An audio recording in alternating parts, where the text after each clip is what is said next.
Ինչ շարունակվում է մեր եթերի սիրելի հեռուստադիտողներ, այսօր կարծես մշակութային է առավոտ լսում, բայց մենք չենք կարող չանդրադառնալ նաև առողջության պահպանմանը, հատկապես հոգեկան առողջությանը ու այն դեպքում, երբ խոսքը վերաբերում է փոքրիկներին։ Ինչպես է փոքրիկների հարաբերությունները ձևավորվում ծնողների հետ եւ վարքը դառնում օրինակելի կամ հակառակը։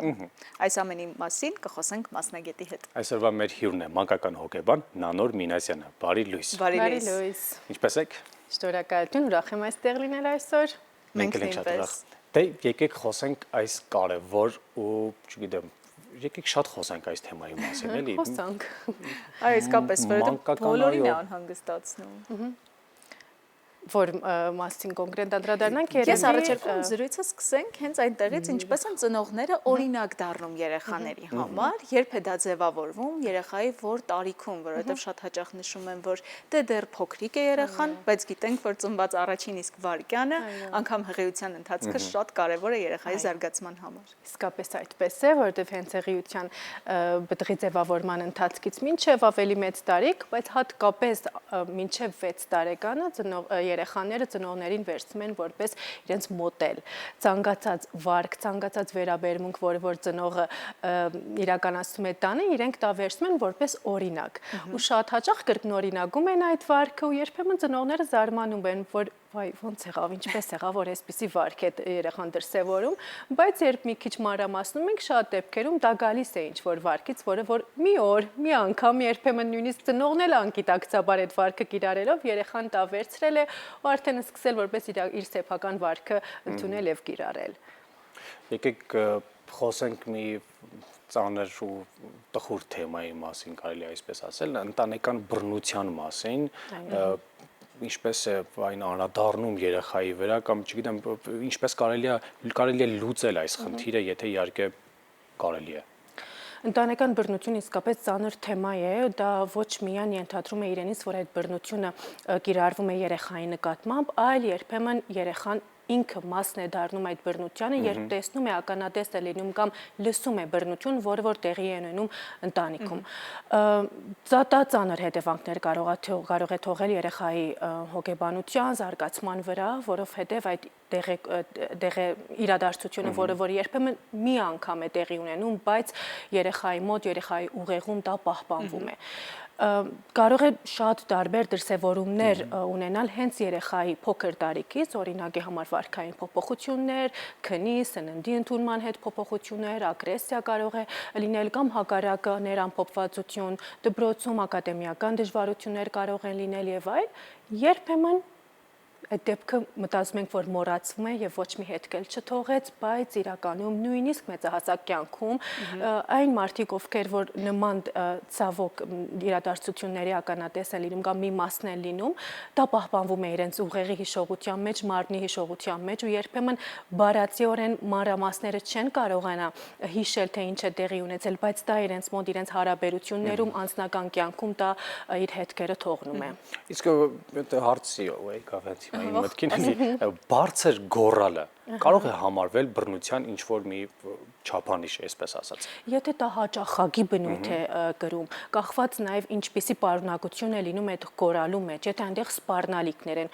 կտրուկ վախ առաջացնելու նպատակով գործողություն կամ բառացիորեն արտահայտություններ են, դա կարող է որպես բռնության մի դրսևորում համարվել։ Էմոցիոնալ ազգենք դրա համար Բայց մենք դա եմ ուզում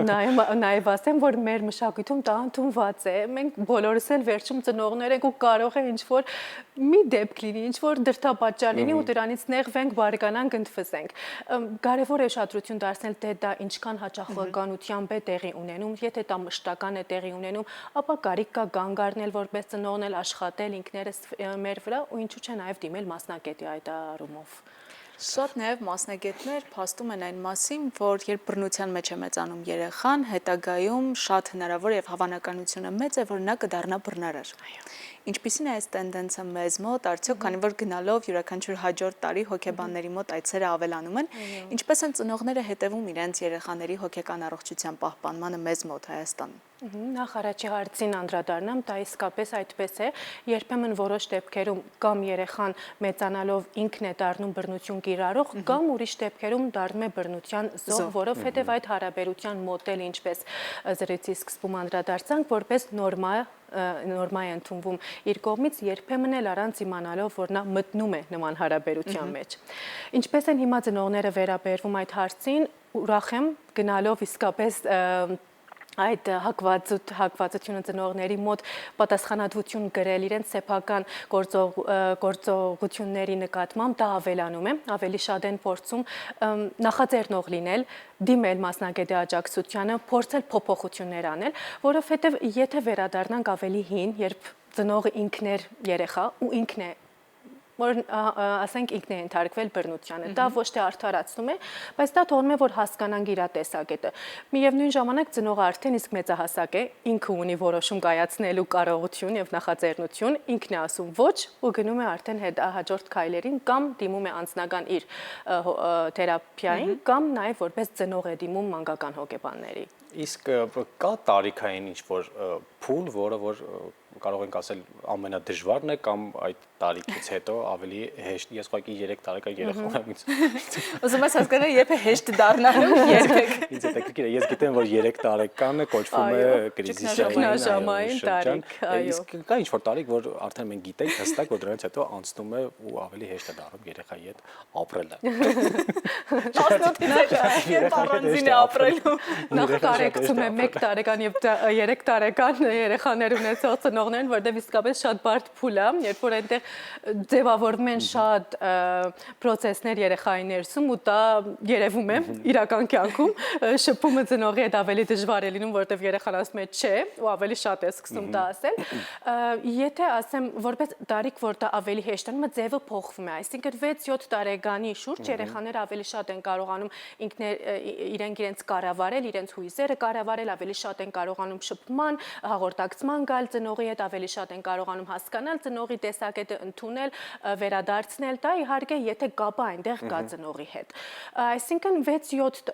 մոտավոր մինչև 6 տարեկան դա գնալով ավելի հեշտ է լինում հաղորդակցման առումով, բայց իհարկե երեխաների դժվարությունները տարիքի բերումով փոխվում են, գալիս է հետո դեռահասության տարիք, ուսումնական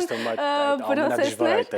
այո, այդպես շարունակ։ Բայց եթե խոսենք մասնավորապես դեռահասության տարիքի մասին, որովհետև այդ տարիքում ոչ միայն երեխաները ասում են չէ, ինչպես փոքր ժամանակ, 2-3 տարեկանում, ապա այդ չէին հաջորդում են գործողություններ, որոնք կարծես դիտմամբ տեղի ունենան, որպեսզի հակադարձվեն ծնողներին։ Այս դեպքում կարող ենք ասել, որ քիչ-քիչ ծնողը զիջում է իր հերոսի կարգավիճակը այլ կերպարների եւ ինչ է տեղի ունենում երեխաների հետ այդ ժամանակ։ Հենց այդպես էլ կարող ենք ասել, այո, հենց այդպես էլ ձևակերպենք, որ դեռահասության տարիքում դեռահասների մոտ շատ ավելի մեծ նշանակություն են սկսում ունենալ հասակակիցները, ընկերական, սոցիալական միջավայրը, քան ծնողները։ Ոչ թե որովհետև ուզում են հատուկ կտրուկ հագադարձեն ծնողից, այլ դա ինչպես 3 տարեկանների մոտ, հենց դեռահասների մոտ լինում է զարգացման բնույթից ելնելով։ Իրենք ինչ-որ փուլով են անցնում, երբ ուզում են տեսնել իրենց ինչն է հետաքրքիր, սոցիալական միջավայրում ինչն է իրենց դերը ու դրա արդյունքում բախումներ են տեղի ունենում ծնողների հետ։ Շատ դեպքերում դա դժվար է ծնողներին, որովհետև ասում են, հատկապես երբ անհատական ենք հանդիպում, ասում են, որ այդ երեխասով ում հետ լիքը բաներ էի կարողանում անել, ինչ եղավ, միանգամից ամեն ինչ փոխվեց մեր կյանքում։ Ժամանակավոր բնույթ է ունենում, եթե կարողացավ ծնողը այդ կապը պահպանել երեխայի հետ։ Այսինքն դա ընդունելով, որ ոչ թե երեխան հագադարձում է ինձ ու ես կորցրել եմ իմ հեղինակությունը, ծնողը մեկը մնում է որպես կարևոր հեղինակություն դեռահասի կյանքում եւս այդ սահմաններ նշանակելու հարցում,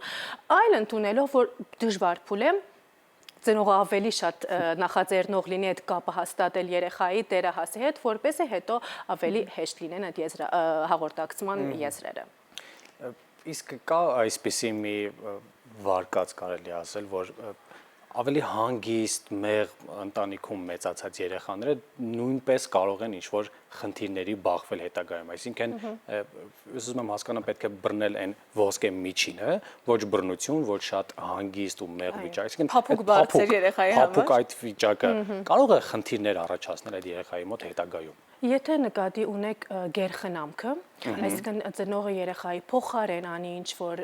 գործողություններ, լուծի ամեն ինչ, որպեսզի երեխան դժվարություններով չանցնի, որպեսզի իր համար ամեն ինչ հեշտ ու հեզասահ լինի, ապա այս դեպքերում իսկապես կարող է երեխան դժվարությունների հանդիպի ու չկարողանա դրանք ոնց լուծել, որովհետև չունի այդ հմտությունները ուղղակի, որպեսզի իմանա այդ գործողություններ դժվարությունների հետ ինչպես գործ ունենալ։ Բայց եթե անդրադառնում ենք դրան, որ տանը հանգիստ միջավայրը պետք է ու կարևոր, ապա դա ուրիշ հարց է արդեն։ Այսինքն միշտ հանգիստ միջավայրը տանը, իրար լսելը, իրար փորձել հասկանալը միշտ դրական ազդեցություն է ունենում երեխաների վրա, այդպես որ առանձին ուղղություններով փորձեցի անդրադառնալ։ Մենք շարունակ մասնագետներից լսում ենք, որ պետք չէ երեխաներին դաստիարակել, պետք է աշխատենք ինքներս մեզ վրա, որովհետև հենց մենք ենք երեխաների համար օրինակը ու նրանք ամեն ինչ սովորում են հատկապես ծնողներից իրենց։ Բայց երբեմն մենք հանդիպում ենք այնպիսի դեպքերի, որ երեխան կարծես բացարձակ կապ չունի այդ ընտանիքի որևէ անդամի հետ։ Ինչպես է տեղի ունենում այս բացառությունները։ Որովհետև ոչ միայն երեխան անդամ է այդ ընտանիքի մեջ, այլ նաև ընդհանուր հասարակությանը, հատկապես երբ սկսում է հաճախել մանկապարտեզ, դպրոց, ունենում է արդեն իր սեփական փորձը։ Այսինքն դպրոցից կամ մանկապարտեզից գալիս է, ունի այնտեղ եղած կատարված դեպքեր, հույզեր, որոնց մասին շատ դեպքերում չգիտի ոնց ինչպես արտահայտի, բացատրի, չունի այդ հմտությունները խոսքով բանավոր ձևով ասելու։ Ու շատ դեպքերում այս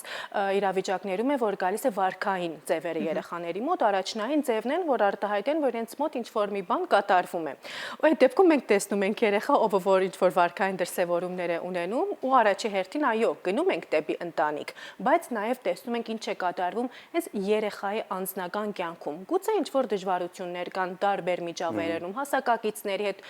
եւ դրանք էլ բերվում են նման վարքային դրսևորումների։ Ծնողների մոտ իսկապես իրենք որպես օրինակ են վերցնում, նաև ասում են, որ այո մասնագետները, որ ծնողը իր վրա կարիք կա աշխատել, որովհետև երեխաները որպես տրիգեր, այսինքն դրդապատճառ են հանդիսանում, որոնք որ մեզ հիշեցնում են մեր անձնական փորձերի մասին, մեր մանկությանը տեղի ունեցող փորձերը, որոնք որ միանգամից տեսնում ենք երեխայի մեջ ու սկսում ենք արձագանքել երեխային, բայց իրականում արձագանքում ենք ինչ որ մեր հետ է տեղի ունեցել, կամ երբ փոքր էինք, կամ ինչի՞ չէ, նաև հիմա։ Դրա համար այդ առումով աշխատել ինքներս վրա այս գործողությունը կարևոր կլինի ծնողավորման հարցում։ Ինչպես երեխաներին սովորեցնել, որպեսզի կարողանան արտահայտել բառերով այն ամենը, ինչ տեղի է ունենում։ Կապ չունի դա հույզեր են, էմոցիաներ են, թե փոխհարաբերություններ ընկերների, դասընկերների հետ, խոսել այդ ամենի մասին։ Այո, դա որպես մշակույթ կարող ենք ձևակերպել տանը, ընտանիքներում, երբեմն ծնողները ասում են, որ երեխան ոչ մի բանից չի պատմում ու ես տեղյակ չեմ, արդյոք ես դուրս եմ իր աշխարհից ու ինչպես կարող եմ մտնել։ Կան որոշակի իհարկե մեթոդներ, օրինակ, երբ ծնողը ինքն է կիսվում իր առօրյայով, ոչ միայն առօրյայով, այլ դժվար փորձերով, չենք ասում միայն, որ իմ օր այսօր հրաշալի էր, շատ լավ բաներ տեղի ունեցավ, այլ նաև դժվարություններից, որպեսզի երեխան իմանա, որ ինքը մենակ չի այս հարցով։ Կարող ենք օգնել նաև իրենց փորձերը արտահայտել բարերով, հույզերով, եւ երբ մենք ենք դա իր փոխարեն անում։ Օրինակ, երբ երեխան խփեց ինչ-որ մի իրավիճակում, երբ կանգ ենք անում այդ գործողության, այսինքն սահման ենք դնում, ասում ենք, որ չես կարող խփել, բայց բարգացար, ուզում է իր ասեիր, որ քեզ դուր չեկա, որ խաղալիքը քեզնից վերցրեցին։ Այսինքն, երբ դա ձևակերպումը փոխում ենք վարքից դեպի ինչն է ինք ուզում ասել, աստիճանաբար ժամանակի բերումով նույնպես իրենք են կարողանում դա անել։ Շնորհակալ ենք ձեզ այս կարևոր թեմայի շուրջ զրուցելու։ Ճիշտ է, ես շատ հարցեր ունեի, բայց մեր եթերաժամանակը սահմանափակ է։ Շնորհակալ ենք մեր։ Հուսանք նորից կհանդիպենք։ Այո, մեծ սիրով։ Վաղը էլի ես կգամ շատ հարցեր ունեմ։ Շնորհակալ եմ, որ առավոտը սկսեցիք մեզ հետ։ Շնորհակալություն, իսկ ձեզ սիրելի ծնողներ մաղթում ենք ամուր նյարդեր, անկախ թե ինչ տարիքի երեխա է ապրում ձեր տանը, եւ իհարկե յուրաքանչյուր խնդրի դեպքում առաջինը ոչ թե վստահեք այն տեղեկություններին, որ ստանում եք առաջին ձեռքից սոցցանցերից, այլ դիմեք մասնագետների։ Շնորհակալ ենք։ Իսկ մենք շարունակում ենք առավոտը երաժշտությամբ եւ դրական հնչյուններով։